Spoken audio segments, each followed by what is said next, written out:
Breaking news today on Sekulow as President Trump fights the FBI raid at the U.S. Supreme Court. We'll break it down for you. We'll talk about even more issues today on Sekulow. Keeping you informed and engaged, now more than ever. This is Sekulow. We want to hear from you. Share and post your comments or call 1-800-684-3110. And now your host, Jordan Sekulow. Hey, welcome to Sekulow. We are taking your phone calls to 1-800-684-3110. So right away, if you have questions about this new filing by President Trump at the U.S. Supreme Court, we'll take your calls on that. 1-800-684-3110. That's 1-800-684-3110. But President Trump has asked the U.S. Supreme Court to weigh in on a specific part of the document review when it comes to the special master's review of the documents taken from Mar-a-Lago. And it's specifically the classified documents. The Department of Justice has said, hey, we don't want the special master to have to be able to review those. We want to continue our criminal investigation. So I want to go right to Andy, economist. So, Andy, where this stands right now, the 11th Circuit said the special master does not get these documents, that the DOJ can keep them, continue their investigation. What President Trump is saying here is, listen, some of those documents, out of the 10,000, we're talking about, we think about 100 pages of paper here. It could be classified or marked classified. We don't know if it's remained classified because they could have been declassified. But there are documents that can be both marked classified and be privileged. And those documents should be excluded from the DOJ's investigation. That's correct, Jordan. This is a kind of a two-part attack that the Trump attorneys, the new Trump attorneys, are taking in the Supreme Court. One attack is, it's a two-pronged approach. One is they are saying to the Supreme Court of the United States that the order that Judge Cannon entered appointing a special master and the appeal from that order was not a proper procedural step. In other words, that was not an appealable order. The appointment of a special master was not an appealable order. What does that mean?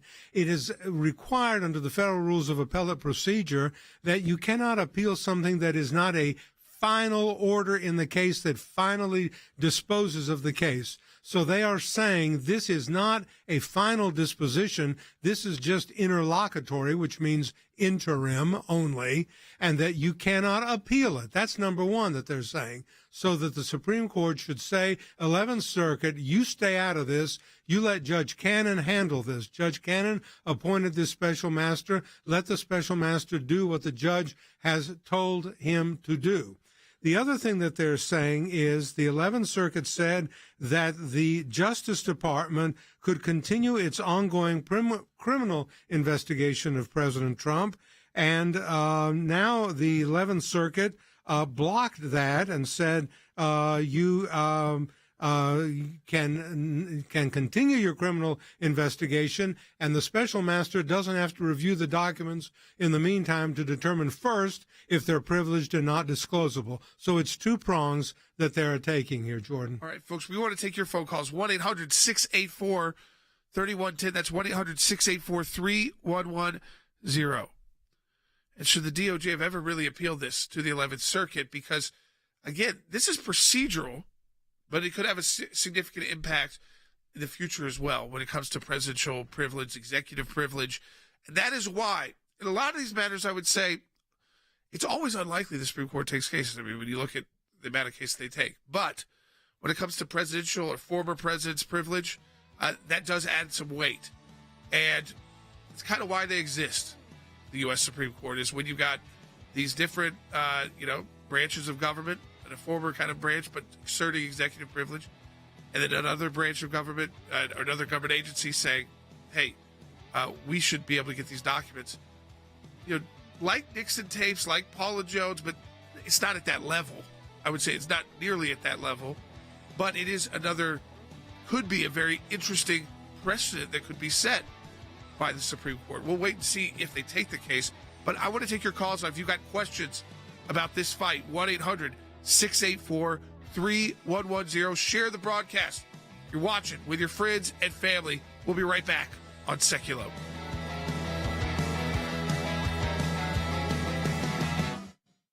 Former President Trump wants the Supreme Court to weigh in on the investigation into classified documents seized by the FBI at Mar-a-Lago. Trump's asking the Supreme Court to block part of a ruling by the 11th Circuit Court of Appeals, the court that ruled against him. Last month, that court said the Justice Department can use those classified documents in its investigation and that those documents did not fall under the special master's review. The theory is that the 11th Circuit never had jurisdiction to hear this appeal in the first place because there are all these rules about when you can appeal a decision. It has to be permitted under the rules because otherwise, anytime a litigant didn't like what a court did, they would say, I appeal, and ask the court to stop what they're doing and wait while you go up on appeal, and you can't do that. Team Trump writes, quote, President Trump was still the president of the United States when any documents bearing classification markings were delivered to his residence. At that time, he was the commander-in-chief of the United States. As such, his authority to classify or declassify information bearing on national security flowed from this constitutional investment of power in the president. He says that the ruling from the district court establishing the special master, that was not a final ruling of a court. That was not a this side wins or that side wins. And so they argue that the appeal was what we call an interlocutory appeal, meaning an appeal while the game is in progress, essentially. And therefore, Donald Trump is arguing to the Supreme Court, the Court of Appeals never should have heard this in the first place. The second thing Donald Trump is arguing is that the district court judge, Judge Cannon, who established the special master, that was within her discretion and that she did not overstep her discretion and abuse her power in ordering the special master. If the Supreme Court grants Trump's request and allows Judge Dearie to review those classified documents, that also means, and this is important, that Team Trump would get to see those classified documents. The Supreme Court tonight has ordered the Justice Department to respond to Trump's request by next Tuesday.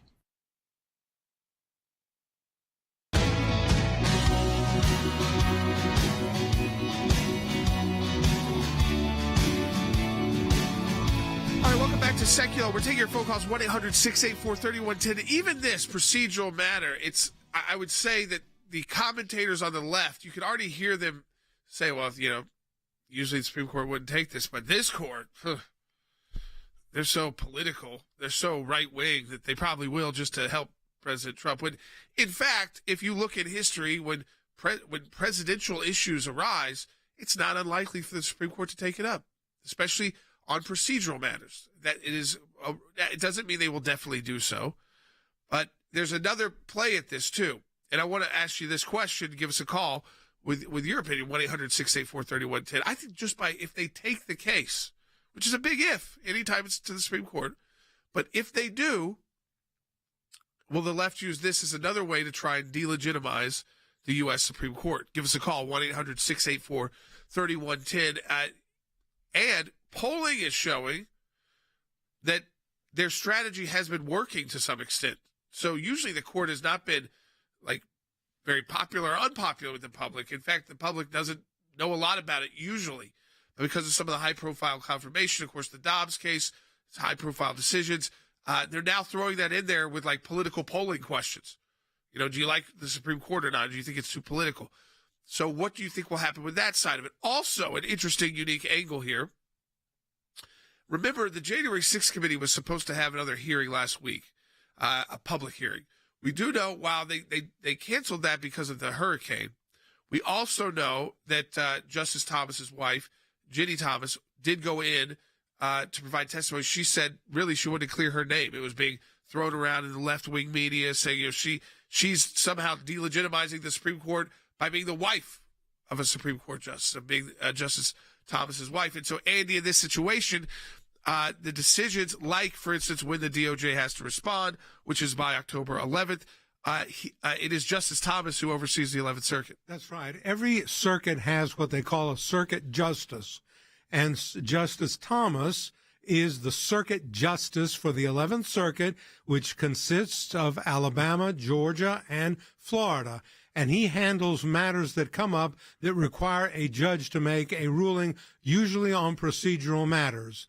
And Justice Thomas, not because he injected himself in the case for political reasons, but because he happens to be and has been for years the circuit justice of the 11th Circuit, where this case is coming from, has said to the Department of Justice, you've got until October 11 to respond to the petition filed by President Trump's lawyers in the Supreme Court. Now, of course, everybody's on the left is going to say he should be recused. He shouldn't do this. His wife has made political statements. Well, that is the most biggest nonsense I've ever heard. She has a right. She's sui juris. She has her own law, her own right to make those decisions. And Justice Thomas should not be recused from hearing this. And again, it's an attempt by the left to do anything they can to delegitimize the actions of the conservative members of the U.S. Supreme Court. George. Let's go to the phones. 1-800-684-3110. If you want to talk to us on air, that's 1-800-684-3110.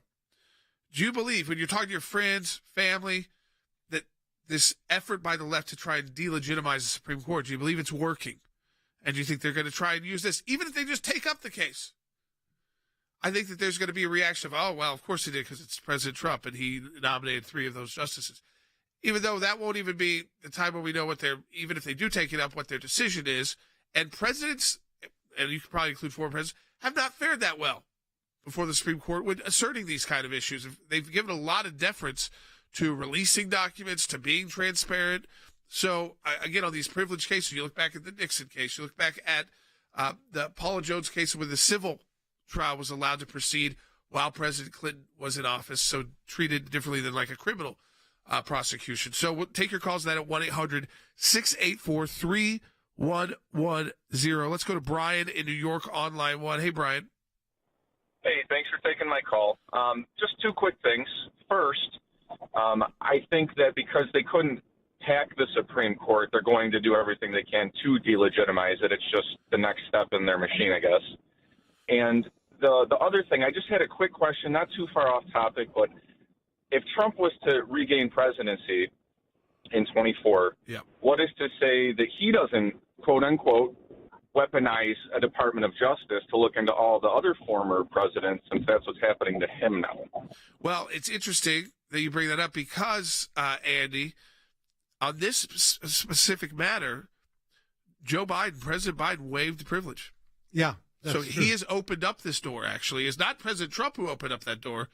It is President Biden who opened up the door to the incoming president waiving, and we'll see it. This would be part of what the court would be looking at, too, is can a incoming president waive the privilege rights of a former president? If so, a whole new game develops. Oh, yes, completely. I mean, if a new president who comes in waives the rights and the privileges of his prior successor or predecessor, I should say, in office, it changes the game considerably and entirely, and it could open up the door for all kinds of investigations by new presidents of their predecessors, as you point out. Yeah. So I think, Brian, you're right. I'm not saying it's right to do that, but if it becomes the norm, that if you're from a different party, just release all, clear the privilege.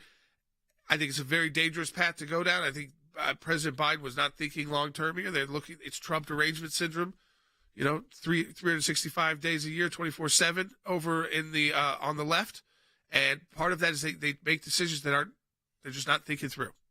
So again, we're going to take your phone calls at 1-800-684-3110. That's 1-800-684-3110 on this case. Now, the other part of this question, too, Andy, which is, did the circuit court really have the jurisdiction to override what the trial court judge is how she's trying to conduct her trial? Right. And I think the answer to that is no, that the 11th Circuit should have kept out of that entirely. And 2 Trump judges went along with that, I think, as I recall. But I have been appointed special master by federal judges.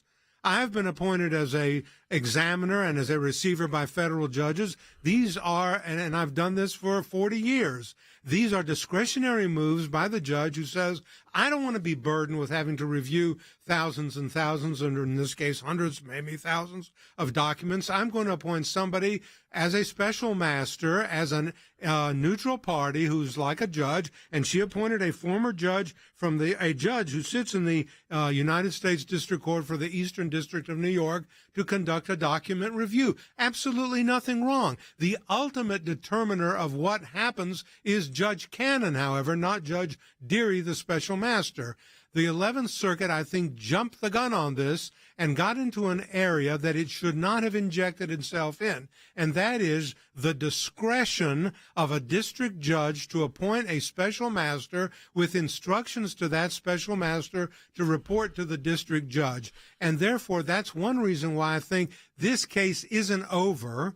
Therefore, an appeal that the Justice Department took to the 11th Circuit was premature, and that's one of the things that the Trump lawyers have pointed out. You know, June on YouTube, and this is a good reminder for those of you in those chats, whether you're on Rumble, Facebook, YouTube, and you're watching the broadcast, we do look out for your question statements to pull. There's sometimes there's a lot going on in there, so but we do our best to do that. June wrote it on YouTube, said the Supreme Court should look at this case due to the abuse of power we've seen. So a lot of people think, you know, should they just do this because this is so? And there is, if it was a normal person, I would say that's not really how the court works. When it's the former president of the United States, Andy, they do, I think, take at least a second look, even if their initial reaction is, I don't want to get involved in this, the trial decisions that, you know, but when it's a former president, I think that there's a lot of pressure on them, both sides of their ideological spectrum, to clear it up for everybody. Oh, I think so. I think the fact that it is a former president who's talking about such things as executive privilege and presidential records and presidential documents, and an 11th Circuit that has overturned a significant holding by a district judge, this is things that a Supreme Court ought to be looking into. And as you pointed out early on, the Supreme Court only looks at a very small spectrum of cases that are appealed to it or that seek to be reviewed in the Supreme Court. But with a president, or in this case, a former president, I think they look at it more critically and with a view possibly toward that. We don't know whether they're going to take it or not, but if I was betting, I would say that they probably are going to look into this because of the depth of privileges and things that are implicated. All right, folks. I wanted to update you on that. What we try to do on this broadcast, when there's something new legal, it involves the Supreme Court, involves President Trump, involves the Mar-a-Lago raid, involves the documents, and really how this will move forward. We want to take that time to update you on that. If you've got questions again about it, you can call us at 1-800-684-3110. Coming up next on the broadcast, Frank Mannion from our ACLJ legal team is also going to be joining us to talk about a new filing in Kentucky, specifically there on two pro-life laws. So we'll get you up to speed on what is happening in states that took very proactive action in light of what might have happened in Dobbs, and they were ready to go. Now they're of course, already being challenged in court.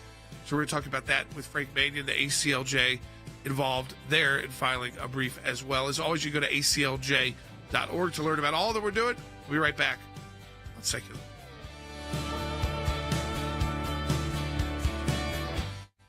In a landmark ruling, the Supreme Court today legalized abortions. That unborn child has human rights, human dignity, human worth, a life that deserves protection. We win when we talk about the basic value of we just want to stand up for the rights of children, not only to be born, but to be able to live a healthy, productive life. The justices heard arguments yesterday over a Mississippi law that bans abortion after 15 weeks of pregnancy. This is the most significant challenge to Roe v. Wade in decades. It's wrongly decided they should go fix it, just as in the great historic cases have been fixed before. Is there anything in the Constitution that guarantees abortion? No, there's not. Is there anything in our law that talks about viability? No, there's not. They don't view life until that child's outside of the womb, yet they control the exit point of the womb. The fetus has an interest in having a life, and that doesn't change, does it? From the point before viability to the point after viability. If one respects our Constitution, then Roe can't stand. There are liberal scholars that have said Roe's underpinnings were constitutionally suspect. No, it's a horribly decided case. Abortion policymaking should rest with the elected legislators and elected governors to make those decisions on behalf of the people. Breaking news, we have just received word of a decision in one of the most consequential cases before the Supreme Court in decades. The court essentially says today that Roe and Casey are gone. This will be a patchwork of differing laws. This kicks off an incredible legal fight, Jan. I know you've been following this in this state. There's about 10 or 11 states we're going to have to really fight for life. We are prepared for the next phases of these battles. We've got a great team in place. We continue to press the fight, and we continue to do it the right way to actually win hearts and minds. not in a way that pushes people away, but people that can be drawn to the simple reality, shouldn't we stand up for life? Shouldn't we do that most basic thing as a culture? And I think we'll win it.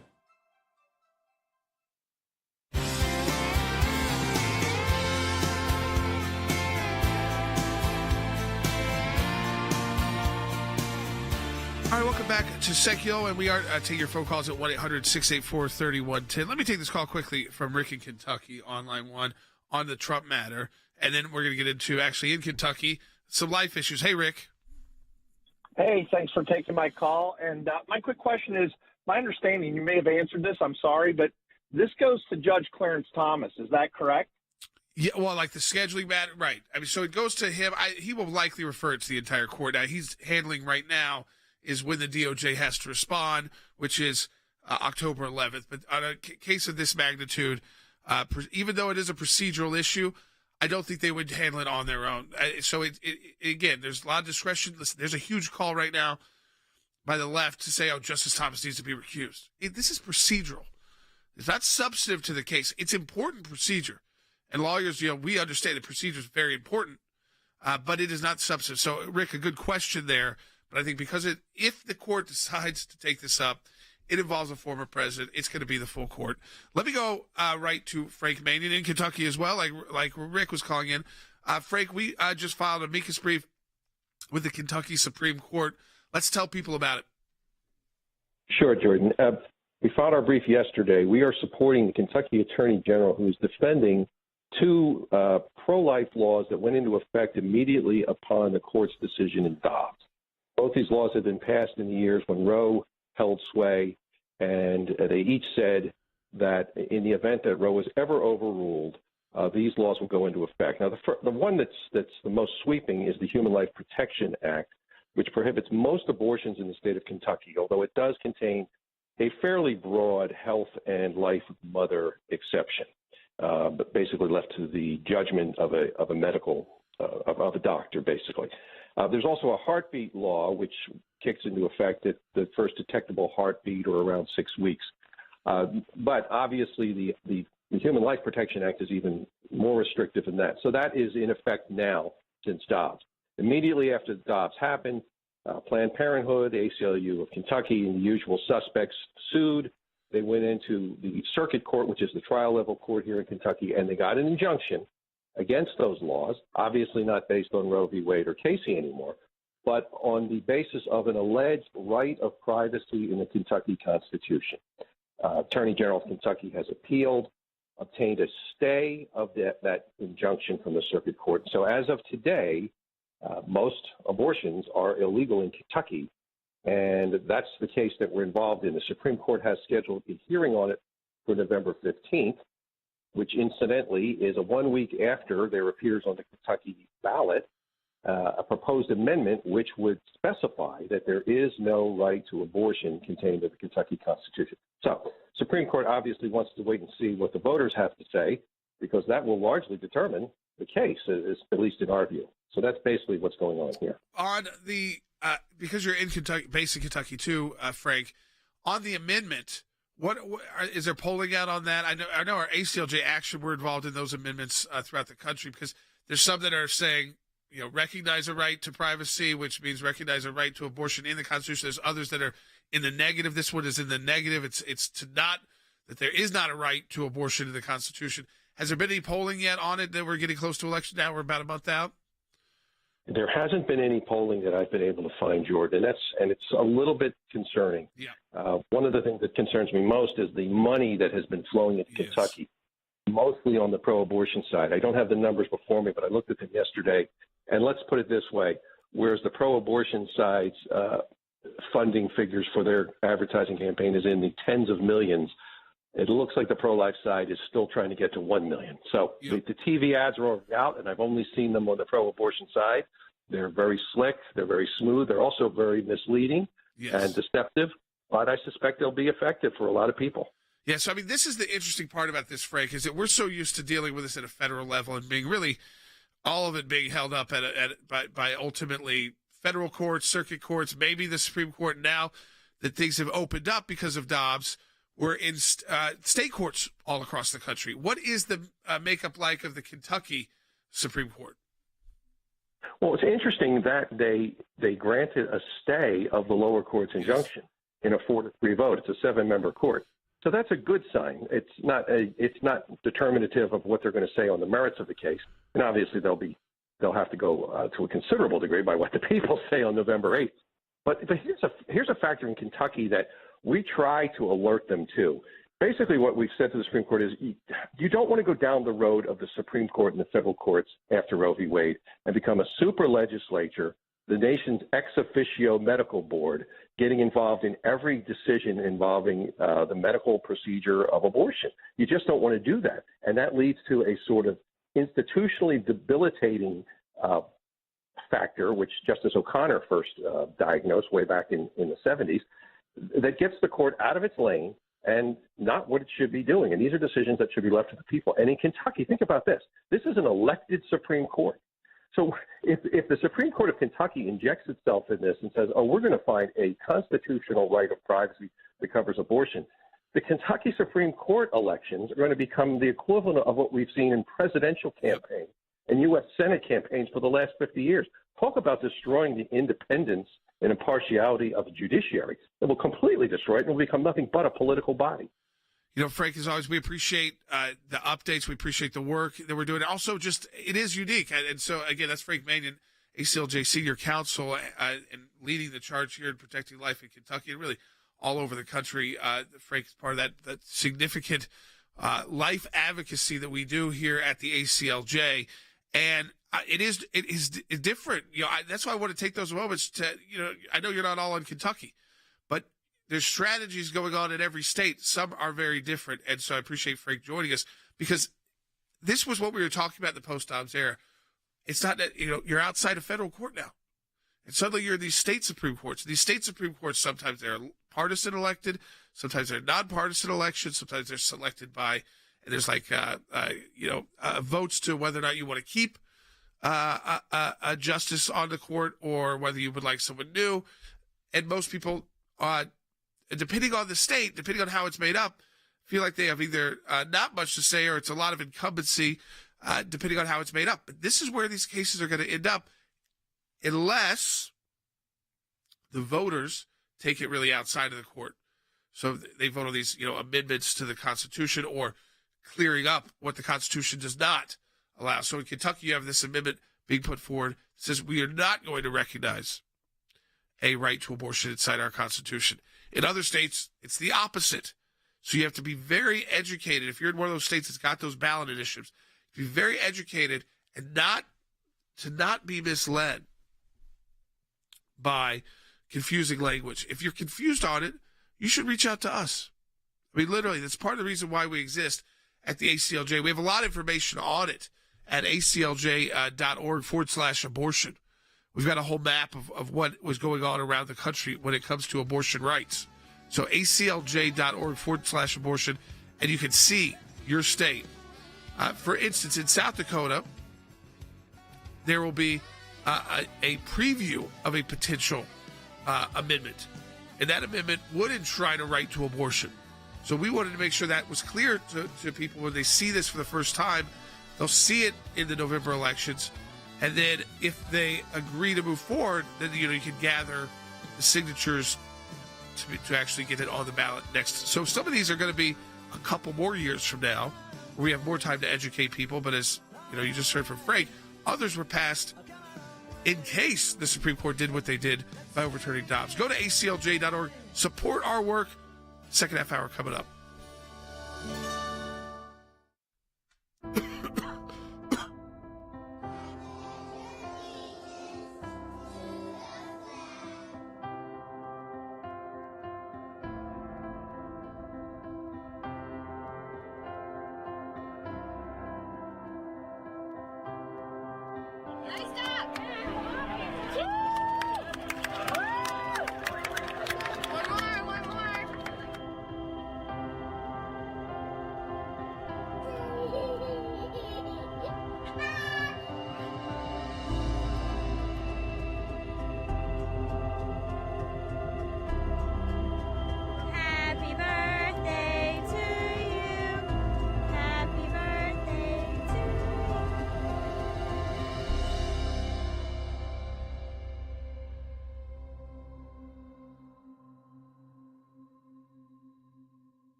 keeping you informed and engaged. Now more than ever. This is Sekulow. And now your host, Jordan Sekulow. All right, welcome back to Sekulow. Rick Renell is going to be joining us in the next segment of the broadcast. And Wes from our team here we've handled the Trump appeal to the Supreme Court. I think we've updated you on that. And if you missed it, it's the first half hour of the broadcast. You can always go back and listen online or watch the broadcast online as well. If you're watching, by the way, on Rumble, YouTube, Facebook, on Facebook you can share. On Rumble, you hit the plus button, and that actually helps move the broadcast up, and more people will see it. And then on YouTube, it's the thumbs up. So a little bit different for each place, but if you're probably familiar with the one you're on, if you're watching the show, and of course if you're listening, like the majority of our audience is listening to the show, we appreciate that as well. And of course you can always tell friends and family about the broadcast. So we're going to get to some different issues this half hour. First up with Rick Renell will be the OPEC issues, which this will affect all of us. So you started to see some stagnation when it came to the inflation when it comes to gas prices. So they came down a little bit. There was the use of the Strategic Petroleum Reserve, and there's a lot of criticism to the Biden administration that by releasing those 1 million barrels a day from our reserve, they're depleting it, and that is true. And it's also for politics because it's short term. It's not handling long term what we need to do to become energy independent, like we were just a couple years ago, where we were exporting energy overseas, and because we were not only independent, we had extra. So that, of course, helps the entire country. Instead, OPEC has just made a move, which, by the way, tells you the lack of influence this administration has. When President Biden went to Saudi Arabia, and they increased output a little bit. Now they've met again, the OPEC Plus, so it's OPEC plus some additional countries that have joined up, are going to cut production by 2 million barrels a day. Now think about the math there. We opened up the Strategic Petroleum Reserve, President Biden did, at 1 million barrels a day. If they cut it by 2 million, what have they done? They've wiped out anything that would have an impact of, plus more.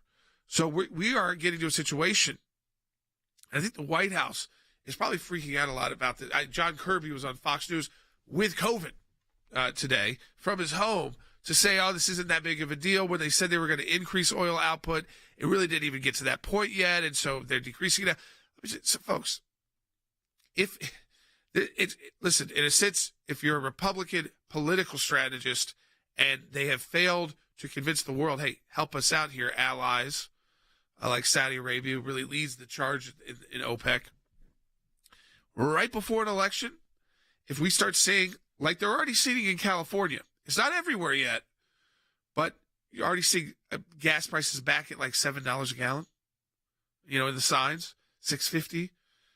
So if it starts going back up again, we talked about Herschel Walker on our podcast yesterday. I think those issues go out the door because it's all about pocketbook.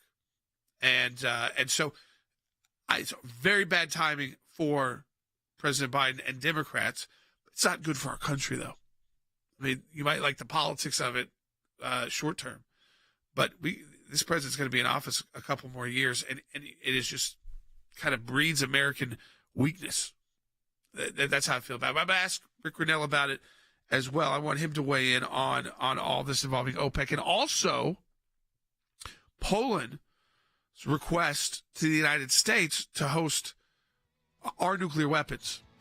Now, there are other countries in the world that do have U.S. nuclear weapons in their country that we control. But Poland, of course, borders Ukraine. And this has been something that Putin has directly said, I will take that as a more direct threat. So we're talking about both those issues with the former acting director of national intelligence and ambassador to Germany, Rick Renell, who's part of our team at the ACLJ as a senior advisor for the American Center for Law and Justice. Share the broadcast with your friends and family. You can stay updated on all of our issues at aclj.org. And if you have questions, we take calls with Rick. Give us a call, 1-800-684-3110. If you've got questions about OPEC, questions about nuclear weapons, 1-800-684-3110. We'll be right back. OPEC Plus has agreed to reduce production by 2 million barrels a day. Oil prices are soon very likely returning to $100 per barrel. We could easily see prices above $4 per gallon again. That really means regular Americans are going to struggle. Every dollar that they pay more at the pump means fewer dollars are available for critical things like food and health care. Our lack of ability to influence it, I think that's one of the things that's not lost on me, is that the Saudis in particular don't have a particularly close relationship with the Biden administration.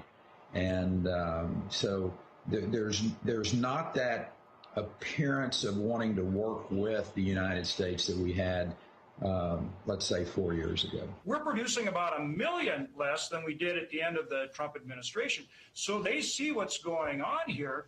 And so this is a really interesting move.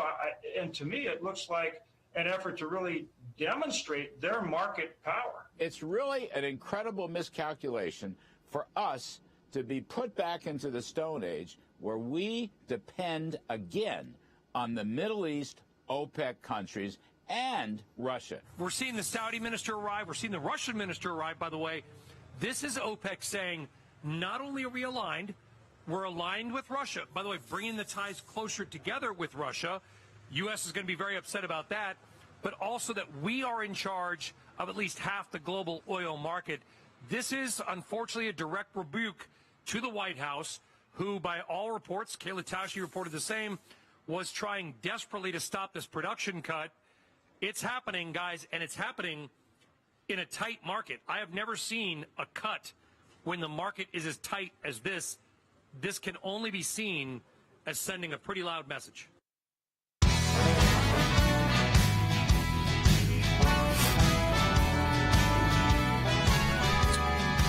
All right, welcome back to Sekulow. As I was just mentioning in the first few minutes of the second half hour, OPEC cutting production by 2 million barrels a day, OPEC Plus, which involves more countries outside of just the Gulf states. But, of course, the leaders of OPEC really are those Gulf states, especially Saudi Arabia.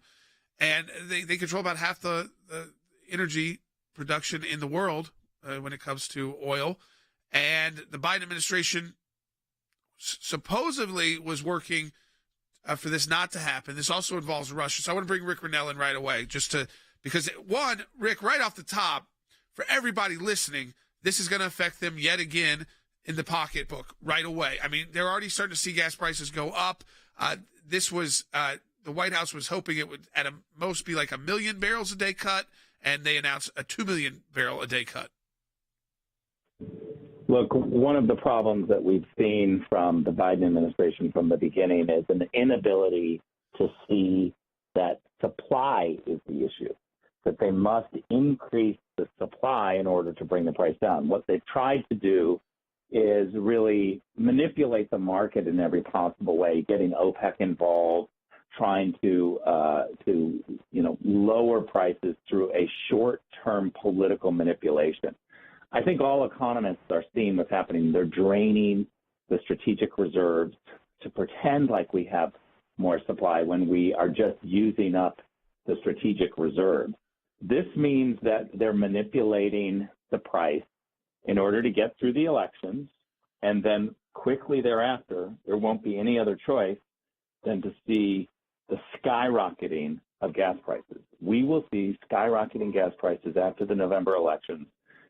They have shown their cards, and this political manipulation by Washington, D.C. politicians has got to stop. The reason it keeps going, we've talked about this, of the manipulations at DOJ and FBI and now through the economy and gas prices, is because the media doesn't push back on Democrats.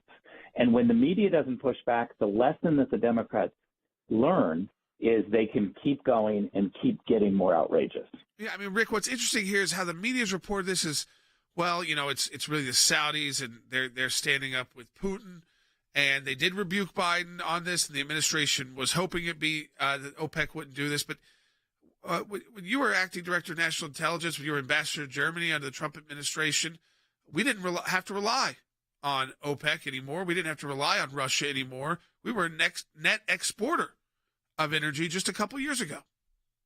Yeah, and that's what's really sad is that this supply issue can easily be solved by us, by America. We have the ability to supply our needs. And what we were able to do with even LNG and gas to become an energy exporter was literally ended by the Biden administration. We ended pipelines. We ended gas exploration drilling in a significant way. And yet, we saw the Biden administration and Senate Democrats drop the Trump sanctions on the Russian pipeline into Europe.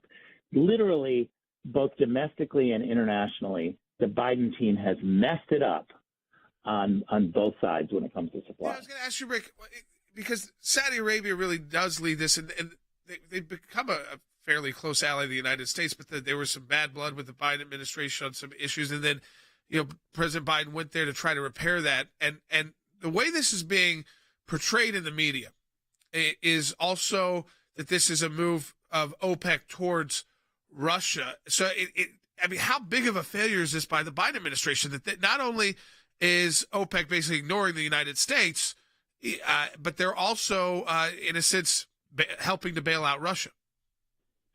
I would even go a little bit further, Jordan. I would say that there's a rejection of the Biden team. Remember that OPEC was considering a cut of 1 million barrels a day. And then what we saw is the Biden administration come out very publicly and say, we're going to launch an effort to stop that. We're not going to support 1 million barrels a day being cut. And so they pressured OPEC. We saw lots of diplomacy from the Biden team going on. And what happened is OPEC cuts oil output by 2 million barrels a day. So they literally did the opposite of what the Biden team was trying to push. And I think that there's a recognition internationally that when Biden asks to do something like drop the Russian sanctions on the pipeline, on the Nord Stream 2 pipeline, that we should do the opposite. Do the opposite of what Biden is asking, and you might help the situation. One more kind of question on this, and then I want to move to another nuclear weapons issue. But just the sense of you talked about how you think what they will do is just keep releasing from the strategic reserve to try and keep the price down. This next month, basically, is what they've got to try to do at the White House. So we might not see it all across the country, though some states are already, the numbers are going up, but that's their attempt here is they'll kind of give that up and our security based off of that, drain that resource just to hope politically that they can keep the price down through November 8th.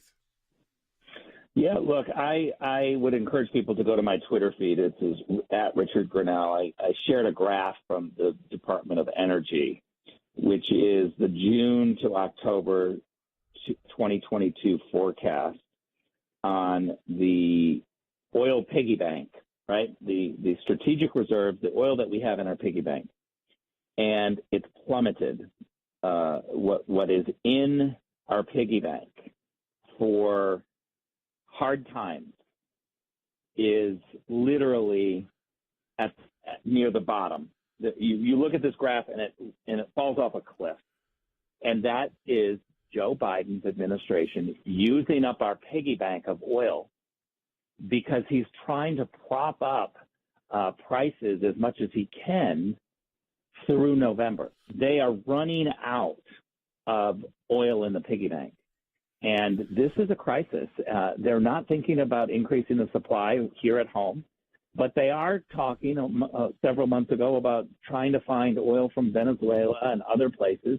What I don't understand is the same people who really care about the environment or say they care about the environment are willing to take oil that does not use the same technologies that we do when it comes out of the ground. It's dirtier.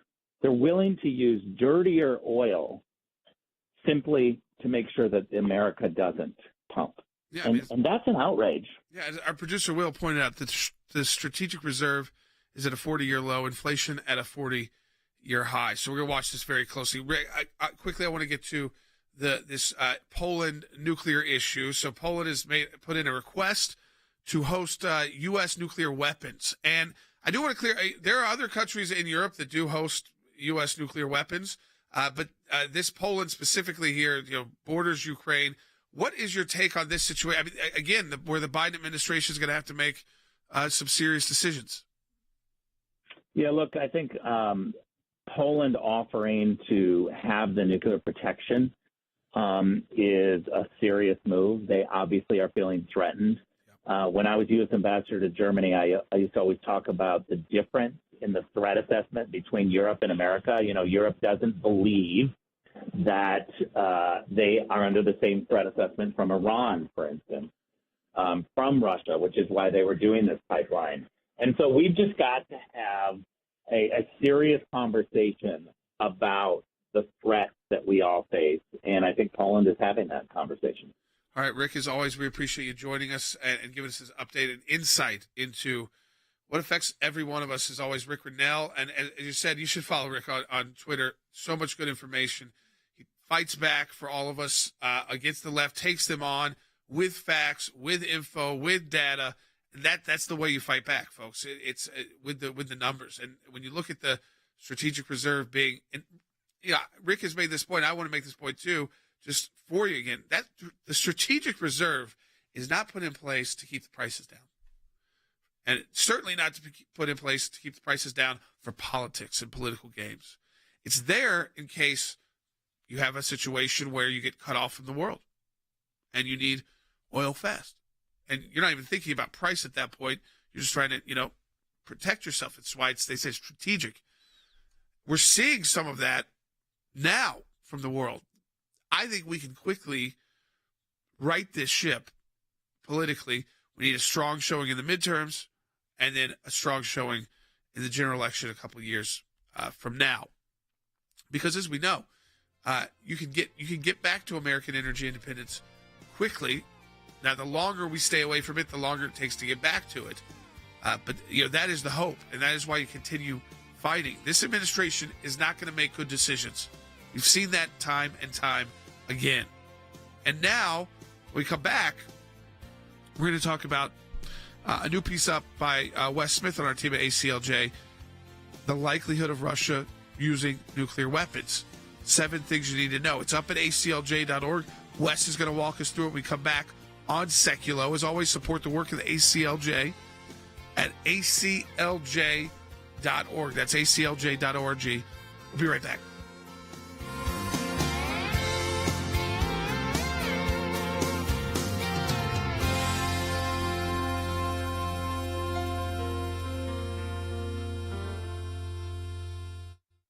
Some very, very ominous warning signs coming from Russia about the potential threat of them using tactical nuclear weapons. Russian President Vladimir Putin is warning he will use all the power and all the means at his disposal to defend the Ukrainian territory Russia has illegally taken. On Friday, Putin said the United States created a precedent for using nuclear weapons by using them in World War II. This has been an act of aggression by the Russians and the Russian leadership, not a response to an attack on his nation. So the analogy that he's trying to drive is completely incompatible with what's really happening on the ground. He brought this upon himself.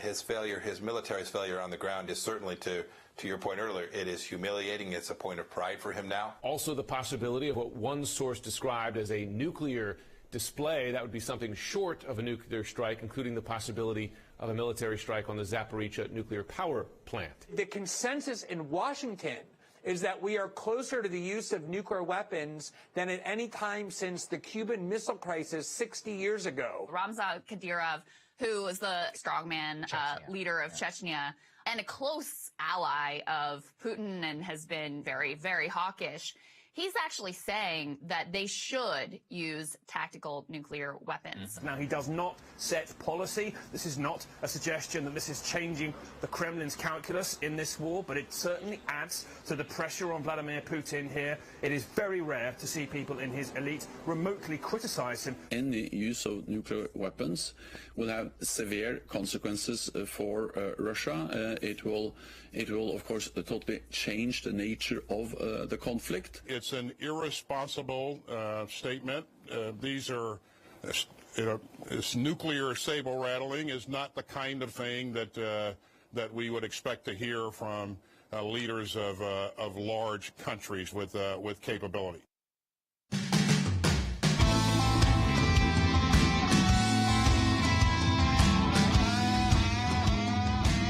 Hey, welcome back to Sekulow. So we talked about the OPEC move and how that will also benefit Russia.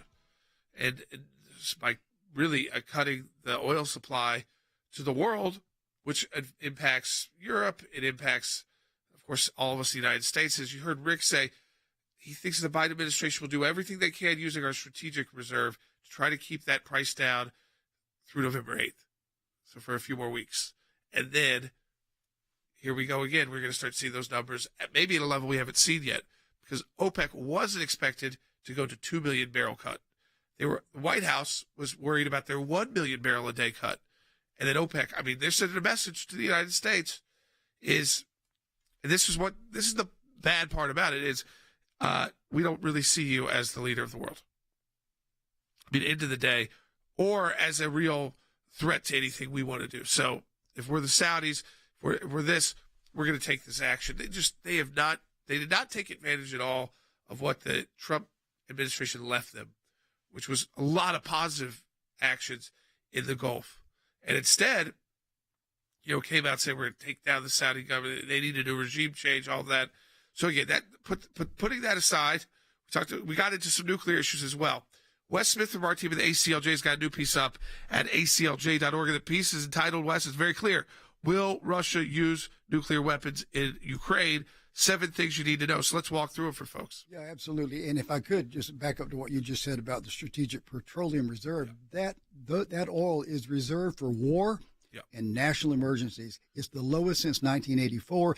If something happens and we actually get into a shooting war with Russia, our strategic reserve of oil, war is fought with oil, for so many levels. We would be short on oil. And it's just amazing that for political purposes, President Biden is doing this. But back to what's going on. In Ukraine, Russia is losing this war. High casualty rate, over 10,000 Russian soldiers killed, wounded, and captured. They are losing the war in Ukraine for now. Occupied land by Russian forces is being reclaimed by Ukrainian forces. So Vladimir Putin is humiliated and he's desperate. And sometimes desperate men do desperate, crazy things. And that's the fear of this nuclear threat in Ukraine, because President Putin has several times indicated that he is considering using low-yield tactical nuclear weapons. And Jordan, 3 things happened just in the last 3 days that should, I don't want to say it should create alarm, but it should create concern, and the administration needs to take these 3 things seriously. First of all, former Russian President Dmitry Medvedev said this week that using tactical nuclear weapons in Ukraine should be considered. He's the former president, but he is also the head now of the Russian Security Council. This view was echoed by the head of the Chechen region in Russia, a guy named Ramzan Kadyrov, who actually said this week that right now, low-yield nuclear weapons should be used in Ukraine. You take those statements combined with intelligence officials have revealed that a train has been traveling through Russia. Russia's a very large country, of course, but it originated near the directorate that controls Russia's nuclear technology, weapons, supplies, maintenance, and equipment. We don't know where it's going, but the fear is that because it's in charge of issuing tactical nuclear weapons and equipment to individual units, that it might be heading towards Ukraine. That would be a game changer. And then finally, the other thing that happened this week, Russia has launched this past June the world's largest nuclear submarine. It is 600 feet long, called the Belgorod. It is a nuclear-capable submarine that can carry what they call the Poseidon nuclear drone. Russia claims that this underwater nuclear drone can be fired off the coast of a country, create a massive tidal wave, a tsunami, that will render the coastline, for example, of America uninhabitable for decades. That Russian submarine this week left its port in the Arctic Circle, and we, at this moment, don't know where it is. And so you take those 3 things. You don't know where it is. No, they don't know where it is or where it's going. It left, and they can't find it. And so you take that with the nuclear saber rattling that's going on from Putin. This is serious business. Probably not since the 1962 Cuban Missile Crisis have we been under this kind of a threat and this kind of uncertainty about the outcome of a conflict with Russia. Yes, I mean, this is, again, when you start talking about the Poseidon weapon that they claim it can cause that tsunami, plus nuclear fallout, making places uninhabitable, that's a step more than a tactical nuclear weapon on a battlefield. I mean, they're moving those weapons around too. So you've got that one risk of even the tactical nuclear weapon on a smaller scale, because this is a tight, this is in Europe. The wind blows the wrong way, and suddenly you've got nuclear fallout from a weapon like that in a NATO country, right. And you got tough decisions to make. On top of that, they're threatening the bigger weapons as well. I think Putin, you have to take his threat seriously. It could be a bluff, although he said last week, this is not a bluff, which is indicative of a man who has a really big credibility problem and a self-confidence problem when they have to say this is not a bluff. But I think his fear probably is that if he uses tactical nuclear weapons and NATO and the United States responds, and some military leaders this week have actually indicated what a possible response would be, and it included, and I could not believe I heard this because I think it's unwise to say it, even if you're thinking it. But, for example, General David Petraeus said we would target every Russian unit in Ukraine, but we would also sink the Russian Navy. If we were to do something, that's a full-scale war. And here's the thing. The tactical nuclear response, we have to respond to that if he uses tactical weapons. But if an all-out war breaks out and we're trying to sink the Russian Navy, I think that's the point where Putin would consider using a strategic nuclear weapon, the ICBMs, this new submarine, that kind of thing. So I think what Putin is doing, he's hedging his bets in case this escalates into a full-blown shooting war. But in reality, I think what he wants to do, whether or not he will do it, we don't know, but what he wants to do is use a low-yield tactical nuclear weapon in order to turn around the war in Ukraine. And he hopes that he can do that, win the war, and get by with it. Yeah, because the ground war is not moving, right? No. He called up hundreds of thousands of Russian, they call them reservists. They're not really reservists like we have here that are constantly training and ready to go. Even there's a report out, and again, you'd have to take it all with the grain of salt, but Ukraine set up a hotline number so that these Russians who are being put into the battlefield can call it to surrender. Oh, yes. And they say they're getting thousands of calls. Oh, they are. And many draft-aged men in Russia, by the thousands, are leaving the country because of his call-up of these 300,000 so-called reservists. Now, some politicians in Russia are being bold enough to call for a complete withdrawal, and a few politicians, including the mayor of St. Petersburg, where Putin is from, have called for his resignation. It's Putin is not doing well, and presently on that battlefield, they are losing the war. And that when he's not doing well, he could order things that could cause serious desperate trouble. Men sometimes do crazy, desperate things. Let me encourage you folks, as Wes said, we're not trying to be alarmist, but we should be concerned, taking this very seriously. The piece is, will Russia use nuclear weapons in Ukraine? Share that on your social media platforms. 7 things you need to know.